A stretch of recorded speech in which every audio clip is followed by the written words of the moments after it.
Steve Jobs famously said, "You can't connect the dots looking forward, you can only connect them looking back." Think about that for a second. The man who built one of the most valuable companies in all of history wasn't obsessed with controlling every outcome. He trusted, he acted, and he let go. That's not a coincidence, right? That's a principle. So, what is the law of detachment?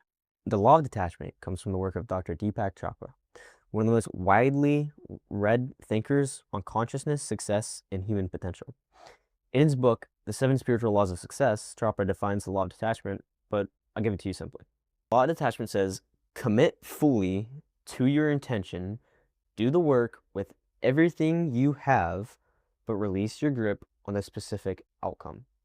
Stop needing it to happen in a particular way at a particular time. It's not laziness. It's not giving up. It's the opposite of desperation. And desperation, as we'll see, is one of the most expensive states that you can operate from. Here's what nobody tells you about building wealth. Attachment is expensive.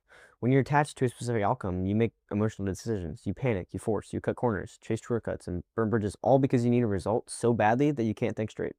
And the universe, or the market, if you prefer, can smell your desperation, right? Clients can smell it, customers can smell it, investors can smell it. Chopper describes detachment as stepping into the field of all possibilities. Practically, that means when you're not locked into one rigid path, you stay open to opportunities you wouldn't have seen otherwise, you pivot faster.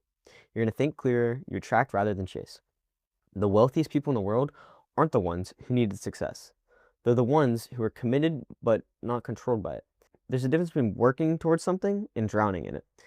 The difference is your detachment. Jay-Z has spoken openly about reaching a point where he stopped chasing mainstream validation and focused purely on his craft and his business vision. The result? A billion-dollar empire across music, streaming, sports, and alcohol. He stopped needing the room to clap, and the room never stopped clapping for him. Oprah auditioned for a role really early in her career and was told she was too emotional and unpolished. After forcing her way into the roles that weren't meant for her, she redirected into what she was authentically building. She let go of that door and walked through a bigger one. She didn't get the part, but she got the network. Kobe Bryant used to talk about the concept of being obsessed with the process, not the scoreboard. He'd prepared at an elite level, stepped onto the court, and trust what the work had built. He wasn't attached to his points in any given game, he was attached to the standards he held himself at. That distinction was what made him one of the greatest of all time. Now, imagine a man named Marcus. Marcus had been running the same product for 4 months with inconsistent results. Every morning, he'd be refreshing his Shopify dashboard before he had any breakfast. He was tweaking ads daily, panicking over every slow Tuesday, discounting products that he didn't need to be discounting. And mentor told him, set your strategy, give it a week or two, and go build something else. He did. That month was his first 5-figure month. Not because the strategy he was using was changing, but he stopped interfering with it. Now, imagine someone named Levi.